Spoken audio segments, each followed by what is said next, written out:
Um, so we're live. So they say. I'm gonna go make sure that we are. In the meantime, we'll have some background music playing of me saying do do do.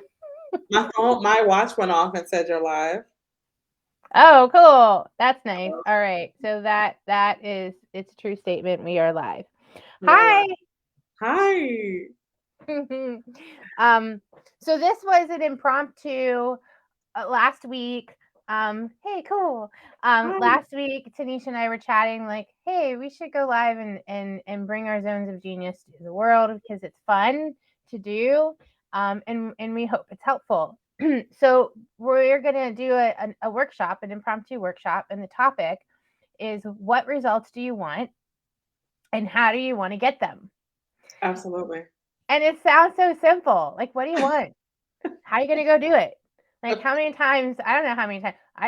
We talk to our clients about this all day long, every day, um, but none of us know how to do it. Like, and none of us Yeah. how to figure it out. So we're like, let's go live and talk about it. Yeah. So if you don't know me, I'll introduce myself real quick. I'm Dora Rankin, founder of the Women Who Soar Collective and Gypsy Soul Coaching, business coach that empowers women to live their purpose and create a shit ton of money. Um, that's what I do. Um, Yay. Tanisha, who are you? I'm Tanisha. I can say all these words now. Founder of Your Other Mind, founder of Joyful Elevation, signature group coaching. Whoop, whoop. And I'm a transformation mentor, and I help you transform your fears into action to achieve your next level of success. That's it. That's That's the it. that's the rub. Yes. Yeah. Those, Yeah. those are fun roads.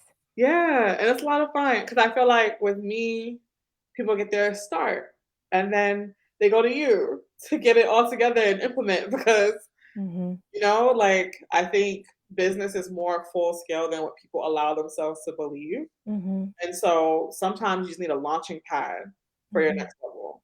Yeah. You know? Like all my clients go and hire their ideal people Mm-hmm. while we work together. And that's how Mm-hmm. it's supposed to be. So Tanisha and I meet a lot of people along the way, like a lot. We meet a lot of people along the way. And we met each other and because our minds are so strategic, we both knew, like we knew from an instant there was two peas in a pod and we could put those two peas a pod together and put together things that were brilliant because of our strategic mind. So this is like just the beginning of our season together. Oh my God. I got chills when you said that. Makes me so happy. It is. When I had you on for the first time in the EFT tapping, I got so much feedback around that. And Oh, then as we just keep talking, we just keep uncovering little layers of how we want to show up for the people that we serve. yeah. So let's dig in. So topic is what results do you want and how are you going to get them? Tanisha's going to talk about the 3 steps to figuring out how to get how to figure out what you want. And then I'm going to talk about the 3 steps to actually how to get that, how to get those results. So Tanisha's going to kick us off with her 3 steps and we're going to talk through them a little bit. Yeah. Okay. So wherever this is like the same starting place, it doesn't matter if you make $50, $0 in your business, doesn't matter if you make a million, right? If you come to see me, it's going to be the same. We're going to talk about basically your roadmap to like your visionary era, right? As CEOs and as entrepreneurs, it's because we had a vision that we saw and something that we wanted to solve in the world or whatever. So 3 steps, write them down because we're going to go back and break them down. Are to I wrote them in the form of questions. So the first question, what is the vision? The second question, what is the desire? And the third question, what is the roadmap? And it is answering those questions, which, we talk about in strategic operations. If you can answer those questions clearly, then all the other inputs, right, to make the business succeed, reach its next level are very clear, right? And so I want to start with what is the vision. When you create your business, people like to say that you're solving an opportunity. You saw an opportunity in the market and you are solving it. I don't like that language because it's not exactly clear. It makes you feel like an obligation versus like, what is the impact that you seek to make in the world, right? If nothing else mattered and your company is existing to impact someone, why is it here? Right? And to know that, you have to also know who you are, who you really are, and why you're here. And so we always start there first. What Mhm. is your purpose? What is your values? What is your company's purpose? What is your company's values? Doesn't matter if you've been here for 5 years or one, right? That's, and this is me talking Dora. That's what happens when people like have big tech startups that burst, right, and crumble because they had a vision and then somewhere along the way they stopped revisiting that vision to scope and scale. They just Mhm. grew with no direction. And Mhm. so the number one step is understanding what is the vision for the company. And you can find that in your mission, your purpose, and your values if you have that already written out. And if you don't, you need to define those things first. So, Mhm. um, So can I add to that a little bit? I love that so much. Um, I used to like do this EOS, the Gene Hickman. I can't think of his name. He wrote that book. He wrote that book, EOS, some traction.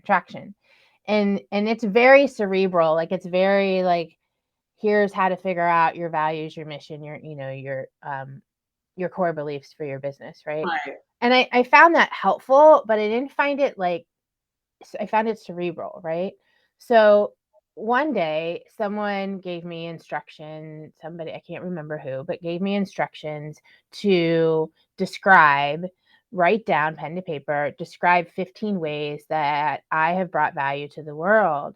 And that changed everything because it took Yeah. it from cerebral to heart. And so when you say like impact to the world, there's something about that that's in your gut, that's in your heart, that has to come out, like, through your experiences, through describing what your Yes. experience has been like, and if we stick to that, the EOS, that cerebral, it's really hard to do what I teach, which is go out to the world and sell it and Yes. market it, and Yes. the more it's rooted in, like, the gut and the heart, the easier it is to go out and sell it. Yes. Like a lot of people build their frameworks and they're like these esoteric ideas, right? Versus who you are.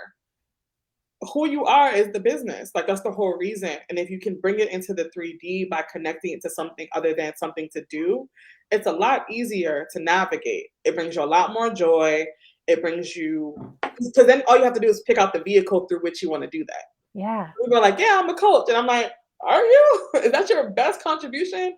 Or are you something else? So what are you here to do? Well, I'm here Mhm. to inspire joy. How do you want to do that? Mhm. Right? Which is the next step. What do you Mhm. desire? When a lot of times people were so conditioned to do business that no one ever answers that question.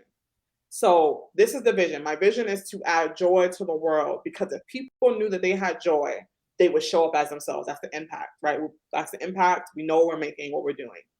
So then it's up to me to decide how I desire to see that happen, right? So again, companies, and can be used for people or companies. Companies get started and they say the mission is to sell books. That's all Jeff Bezos wants to do is sell books. How did he want to sell books? He wanted to sell them quickly. He wanted to sell them on time. He wanted to sell them to everyone in the world. Well, you get your Amazon Prime quickly, you get it on time, and everyone in the world orders from Amazon. It's just that simple. So he Mhm. chose a vehicle through which he wanted to bring the product into the world, but it started out with the desire, right? Mhm. Why are you in business? Oh, Mhm. I would like to dance and I would like to write books and I would like to da da da and da da and like allow yourself to go there because the only reason that we don't is because a lot of coaches train and a lot of business classes train you to only focus on one thing. And you focus on the impact. That is the one thing, right? But everything that you wish to do with that impact is also important because Mhm. then you get to decide which one is first. What do you desire? Oh, I desire so I love to dance. I will dance for the rest of my life. You know how some people are like, I'm not a coach of dances. I am, because it helps me. That's part of Tanisha strategy. Dance, write books, speak on stages. Um, I want to have like a network community space as well for people on the internet and people in real life. And I really want to travel to meet people and like engage. So those are all the things that I Mhm. desire. Mhm. Yeah. Yeah. And so everything I do strategically starts to get me closer to that, because I allowed myself to say those things out my mouth. And now look, I'm here with you as a speaker, right? I have speaker credits from the time I said I wanted to speak, Mhm. right? And it still all adds my values, my business. You know, I'm a mentor, so it's gonna add to that as well, because people are gonna see me and they're gonna come and join this network that I want Mhm. to build, right? Mhm. And it's just that simple. But the strategy is in defining, what do you hope that the business will do one day? What Mhm. do you hope that you will do one day? And seeing Mhm. the parallels between the two, just like you would in any like basic factory or whatever. This morning I was journaling a little bit, um, and I was thinking about why I was thinking about it. Someone asked me the other day, like, why do you only coach women? Why are you a business coach for women when you've built businesses throughout, you've built businesses, you can build businesses for anyone. Why are you choosing women? And so I was journaling on the answer today, because I don't think I gave a good answer. I was just like, wait, I don't know. Like, wait, why do I just coach women? So my desire, like, that's what I desire. So when I look through the list, it's because I want to know, like, I want to know, do you have an advocate? Like, do you have an advocate? Do you have a mentor? Do you have a guidepost? Who do you run your decisions by? Yeah. Who is dusting you off and Yeah. pulling you back up again? Who is loving you but being hard on you? Who's showing you the numbers? Who's challenging you? And who's making you inventory? And then the last one is because my sister told me to. That's why I'm a business coach, because my sister told me to. I love that. Those were all the answers that I just came up with this morning and it's all based around what I desire, which is closing the wealth gap for women. Yes. And that's the vision, the impact. So, hey, like, damn straight, sister, you're going like right down the line. It's that impact vision, that desire. So And on then it's point. the roadmap. That's the lot. Like, what is the roadmap, right? If you can literally. So something I teach people, entrepreneur, and again, these are people from all income ranges. Something I teach them to do is I tell them, for every desire you have, every single one of them, there is a limiting belief and story that goes line for line with it, right? And there is a tangible outcome, right? A tangible piece of your business or capacity that also equates to that. And so you put them side by side, it would almost be like a math problem. Like when I teach it as like a math problem so they can see the connection. So like if you were like, give me one of your desires. Um, One of my desires is economic power for women. Economic power for women. There's probably a belief there at some point was a belief that, you probably don't have enough of what it takes to do that, right? But then there's like this other thing. Like if you were not to believe that that was true, what would you believe instead? Or what would you put out in the world, right? If you didn't believe that was true. And you have created a community, right? So that's probably the tangible outcome of like economic power for women. I have to show up in this community so they hear me talking about money very frequently, very often. And if I didn't choose to believe this bogus thing that has a different frequency from who I am and what I want, then I would show up and have that community. That's how you get to the roadmap, right? And so something that I walk people through is, now that you've made it clear about all your desires, what are all the stories you tell yourself about each one, line for line, right? The thing that cancels that out. And then if you didn't believe that was true, what would you be doing? How would you be delivering this to the world to make the impact that's at the top? Mm-hmm. That's how we build all their offers. That's how we scale. That is how we get to the nitty-gritty of what their business should be doing versus what their business is doing. Mm-hmm. And it's the same thing So my background for everyone that's listening is strategic ops, right? Operations excellence. If I was in a factory, same thing. I would go to the person who run the factory. What is the code supposed to do? What are all the outputs? And if it goes down, if the line goes down, if the process breaks down, why would it be breaking down? And then we solve that why, right? We Mm-hmm. solve that why to create the outcomes that we want. Mm-hmm. And it's really simple. And Mm-hmm. and then the line just starts producing. And so Mm-hmm. whether you're a person, a business, a factory line, it is all the same process. It has to be designed from the beginning as the person intended it to be and tweaked along the way. Mm-hmm. So yeah. Mm-hmm.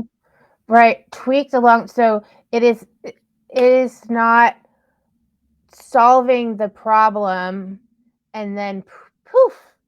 It's like the line's going to continue to break down and you have to go back. Like that Yes. factory line, right? Yes, and Like, I actually worked for Amazon, so like I'm literally talking about my actual experience. Every day, the thing that Amazon, the culture would always say is every day is day one, because it is, because we're producing more, right? We have Jeff Bezos' vision at the time is so big that at some point the line's gonna break down, and we're gonna mhm, have to go in there, tweak it, and increase mhm, the capacity to make more outputs mhm, quicker, more profitable, everything, right? And so when I mhm, tell people like this is what I do, I just use an emotional approach to it. It's mhm, real because again, there's no business, no line that exists that wants to really thrive that will exist without going back to tweak and fix and make sure that the outcome, the intended thing is happening over here and that mhm. the capacity can grow at any time. So off topic a tiny little bit, Okay. but if you're in that moment of it's shut down, it's broken, the what's it called on the vector, the line thingy broke, and you're frustrated, where do you go? Like, what do you need to do? So that's where like my joy strategy comes in. You train your attention to what is working. So just like if this was a factory line, right? And let's say the setup was for it to produce 10 bottles by the end and it only produces 5. I'm gonna say, okay, well, something's working right. So what's working right with these bottles, right? I'm still getting 5 out of the 10. No, it isn't the 10, but something's working right. And I'm going to go back to that and do more of that. And so the same thing, I teach people, I use joy specifically because it's easy. Once you feel it, once you tap into that energy, it's easy. When you see 5 bottles out of 10, you're like, oh, that's 5 bottles, right? No one questions that. So you train your attention to what's working as a means to identify what isn't, right? But Mhm, you don't focus on the problem, you focus on the solution. mhm, So to get 5 bottles, you had to meditate and read and go to your sales coach and expand the vision and do the workshop and do the worksheet, right? So do that some more. Do mhm, that some more, and you'll get to producing 10 bottles. That's a simplified way to say that's how we solve it in real operations and like mhm, all the companies that I work for and all the scaling. When we're trying to scale, we look at what's working. mhm. What's working is an indicator of the solution that already exists. We just don't see it yet. 1,000%. Yeah. So when you get to the world of walking down, I have this vision, I have this desire, I have this roadmap, and now I'm ready to activate it, and I'm gonna go out there and I'm gonna sell this thing. You come to Dora, right? You go to Dora because You I'm come not gonna do it. you come to Dora, but it's so much easier if you come to Dora where there's not a ton of limited beliefs in your way. You've gotten past idea phase. Sorry, my phone was ringing. You've gotten past ideation. You know the vision. You see the roadmap. You're ready to do the work, and then you you do the work with Dora. But the fact knowing the factory line is going to kaput, Mhm. and we do the same thing, right? So it is all of us say, I was just doing it with you earlier, like, this isn't working. This isn't working. Like, how many times do we say that to each Right. other and to our coaches and to our spouses, our partners? and say this isn't working. And right, it's not going to work. If that's what you're saying, it's not going to work. And Right. and sometimes even after saying this is going to work, it still doesn't work, right? It still doesn't. And knowing that that's okay. Like knowing like if this is your first go round and you're putting something out into the world for the first time Yes. and you're doing all of the right things Yes. with a really um confident, joyful mindset, it still might flop. Yes. and Yes. and taking that flop and saying, "Yay, I flopped. I got through the whole thing and I flopped." And now we can take all that yummy, yummy data, all that ooey gooey, And yummy, that's yummy what you data. taught. That's what you teach, and that's what I learned from you, which, funny enough, mirrors one of the spiritual laws of success, which I want to say might be law number 4 or 5, which is the law of detachment, right? Like, if you put what you want out there and you don't attach yourself to the outcome, what will you learn? AKA, what data would you get back that is teaching you something or showing you something about the possibilities that exist for you? Mhm. Okay, your turn Yeah. now. You go. Yeah. Yeah.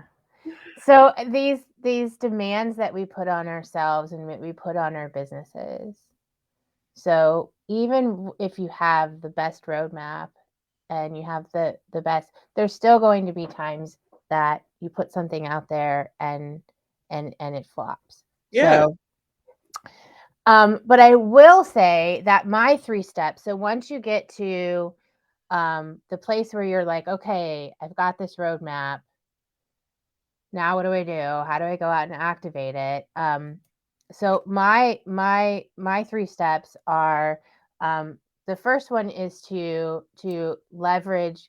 Ask yourself the question: are you leveraging how you're starting your day every day? Mm, really? Yeah, it is so freaking important that strategy is only as good as the mindset that's carrying it.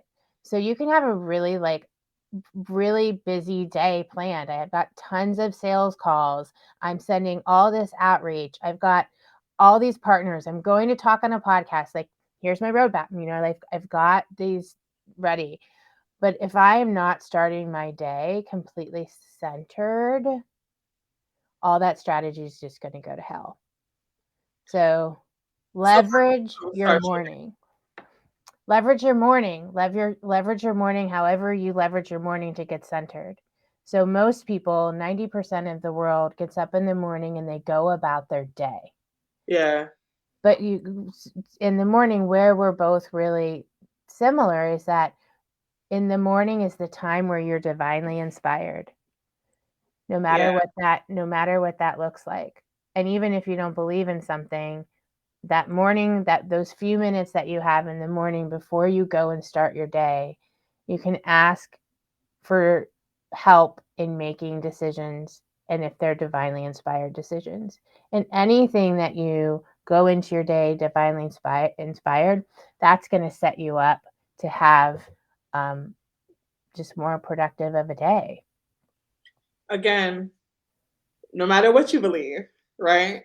Spiritual law of success, number 1, is, I think, the law of infinite possibilities. That gap that you're talking about, that little bit of time, that little bit of silence is enough to decide, I'm not gonna judge anything today. I'm gonna be open today. I'm gonna be open to everything. I'm gonna be open to receiving. And that, Mm-hmm. the door just Mm-hmm. kicks open. Yeah. So, how do you start your day? I start my day. Here's a picture of Dora's day. So I start my day in the morning, and I did this even when I had little kids, so I don't want to hear that excuse. Um, but I start my day. I walk around a little bit. You have to before you meditate, before you calm your mind, you actually have to. Your mind wants to be on in the morning. So if you're not getting a little bit of movement in the morning, it's hard for your mind to connect. Yeah. Because it's everywhere. So if you find that when you're meditating, that's because you just need to move around a little bit. So I move around a little bit in the morning, do the basics, and then I read my books and I read them out loud, so I can remember them, and it's not just me saying words, like it's putting them in. And then I try to meditate. That's how I do it. And then names will pop up in my head usually, and those are names that either I'm praying about or I take it to them. Like, so if their names come up, then I'm taking it to them. I'm sending them a message saying thinking of you, or I hope you have a good day, or whatever it Yeah. may be. That's how I start my day each and every day as best I can. How about you? I start mine very similarly.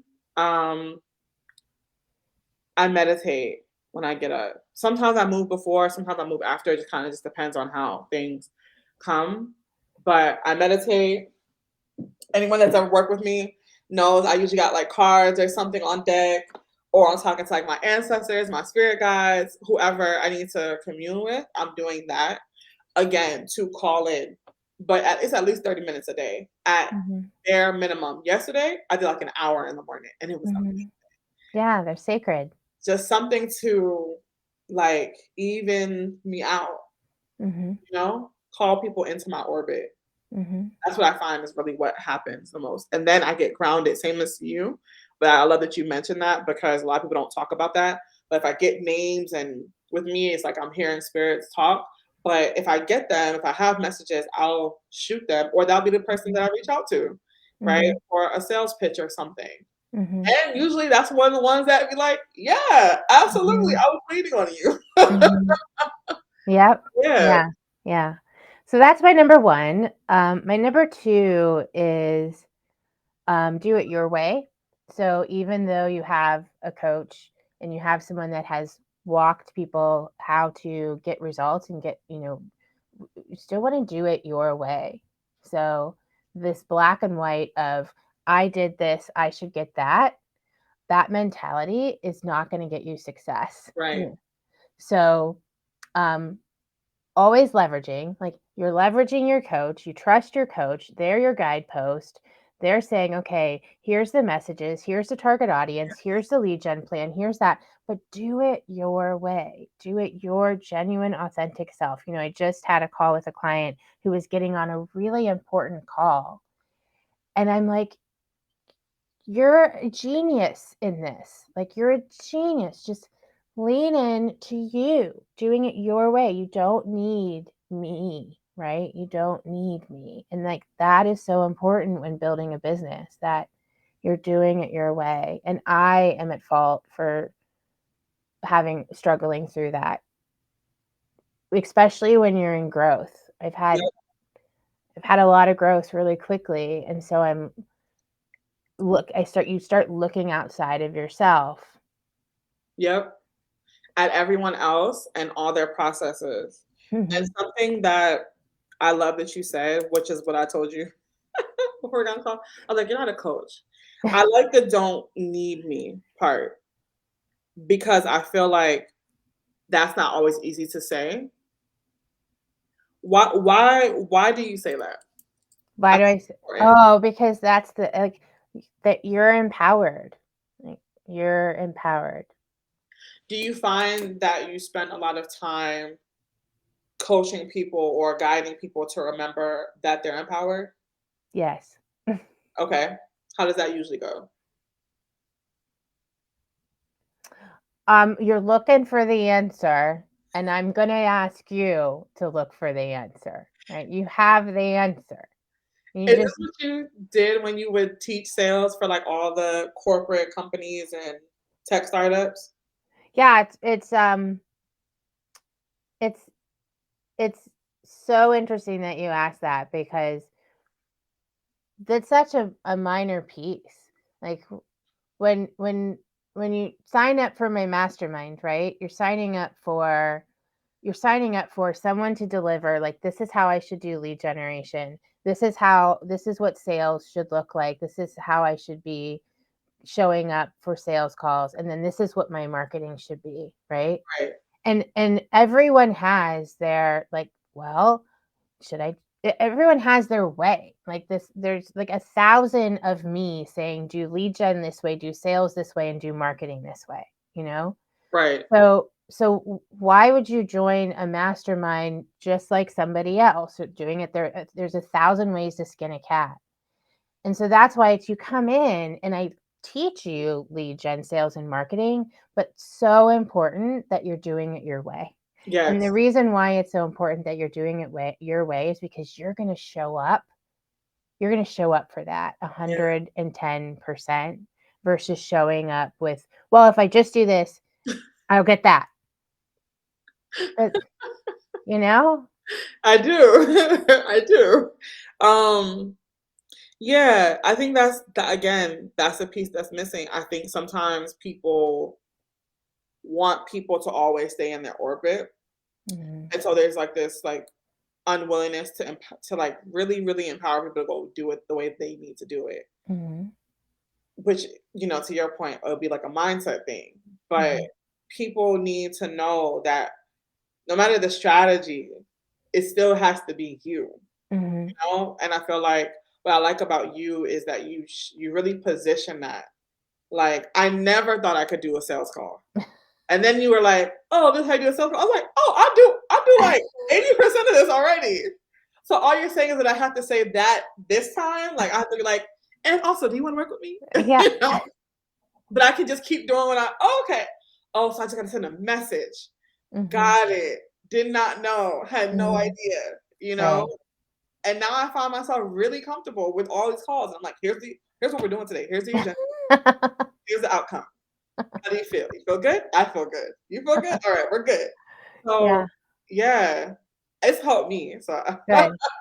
Well, and the last one is get off your ass and do it. Like, stop complaining, stop worrying, stop wondering, and be consistent. Get up and do it. Even if you don't like it, even if you think, someone's going to say something you don't like, that's it. Like, go do it. The yeah, worst that could happen is someone does say, "Go away. I don't want you in my world." right.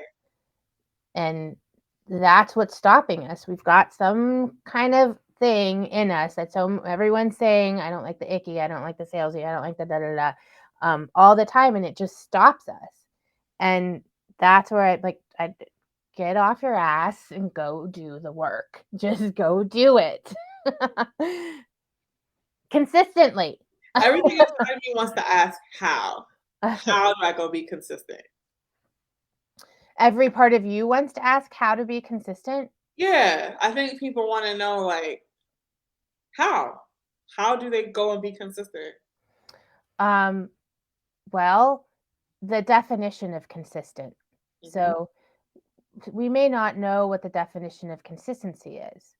Yeah, So the definition of consistency is doing it for at least 4 weeks, enough times with enough people with enough target audience for you to be able to even see, is this working? Is this not working?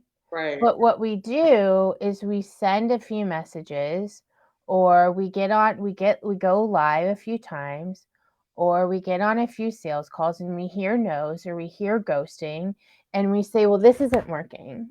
I'm not going to do it anymore. This didn't work. Yeah, This didn't work, Dora." Right? yeah. And so I that's what I'm saying. Yeah, get up and do it more. Go. Go do it. Keep going.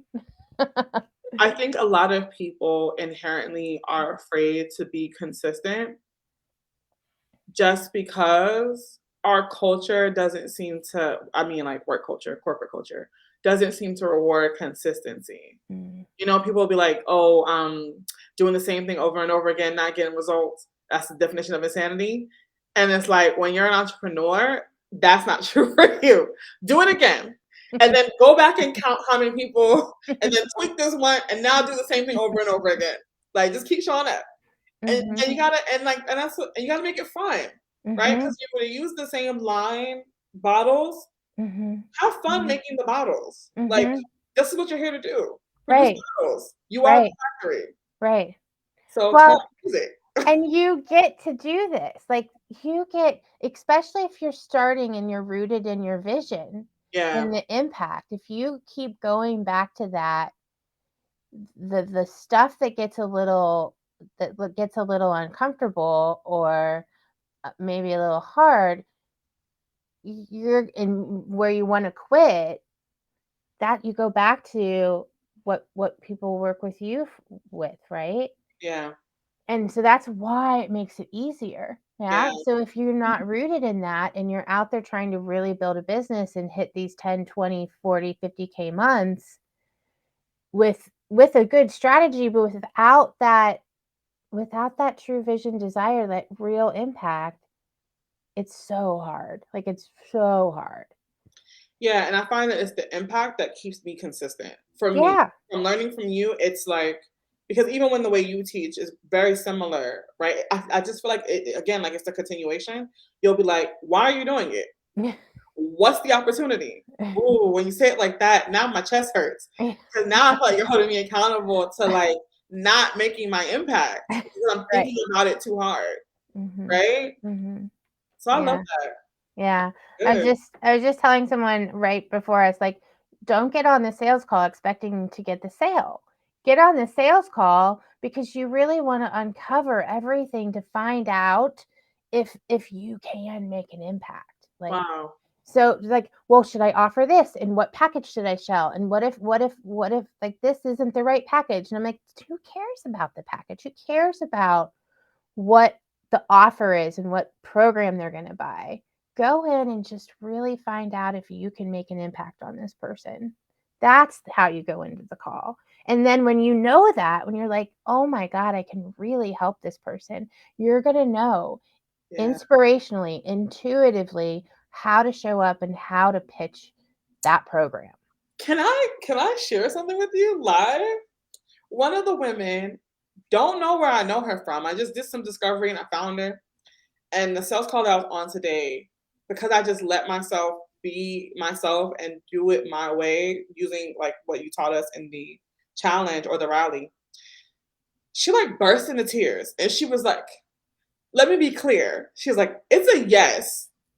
Also, I'm just receiving everything because I showed up to the meeting open to whatever I heard from spirit, whatever I had to share with her to really see if we really could be a fit for each other's lives.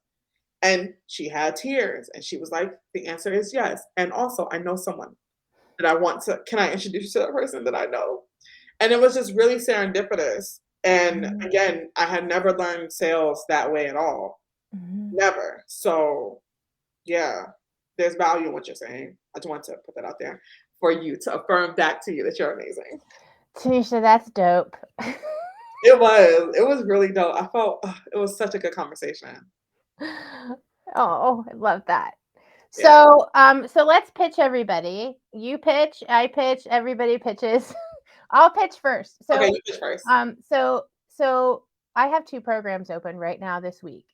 The first one, many of you are already in, but I'm also live in other places, and it's the Women Who Soar Masters community, which is in paid membership and a paid Facebook community where I bring in speakers once a month. I bring in workshops like this, and I do hot seat coaching once a week where we talk about the sales and the strategy and the marketing and all of those good things. That's $5.99 a year, $49.99 a month to be in that community.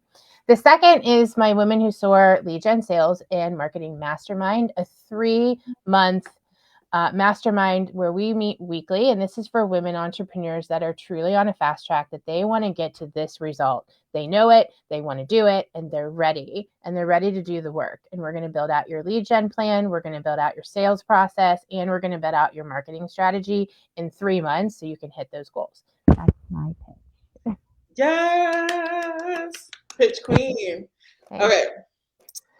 I have Joyful Elevation, the Spotlight. It is a 12-month container group coaching program and experience for visionaries, thought leaders, and women who have impact to make. So we meet 3 times a month virtually, and we're going to get into all the good stuff. And then we meet 4 times a year in person. added that piece to really bring together the community and the celebration and joy aspect. You also get, as a member, a one-on-one VIP day with me, either virtually or in Atlanta. Or if I decide I want to come to you, we do that. You also get a business energy audit. And oh, and you have a graduation at the end with the rest Oh, of your I cohort, love that. which Yeah. we call it the Phoenix Party, which is just a celebration of you becoming the higher self version of you that you saw for Mhm. yourself. And again, it's a space for visionaries to be held, to be seen, and to be guided to their next level with as much ease and as much joy as possible. And that is 1111 a month with a deposit of 555 So easy. 55 Yeah. Yeah. So easy. in June. And I'm so excited to receive all of you that are coming to this space. Yay. Oh, it's 10 people. It's limited to 10 people. There we go. Love that. I love that it's limited to 10 people too. That's such an intimate space for everyone. Yes. So yeah, if you guys are listening to the replay, please put in hashtag replay so we know that you came in. We'll also add our links to the programs that we're offering right now, as well as our calendar links, because our calendars are quite full this They week. are. Which we're really grateful. We are. Yes. Yeah. So yeah, we'll add those, and I hope this topic was helpful. I hope this workshop was helpful to everyone. Anything you want to end with, Tanisha? No, I just want to see all of you step into your visionary era. Remember, as a CEO, when you made the choice to do this business, it's because you had a vision, an impact. And if you don't know what that is, get the help you need from either myself or Dora, depending on what Yeah. level you're at. Yeah, for sure. All right, everyone. Have a wonderful evening. Bye. Bye.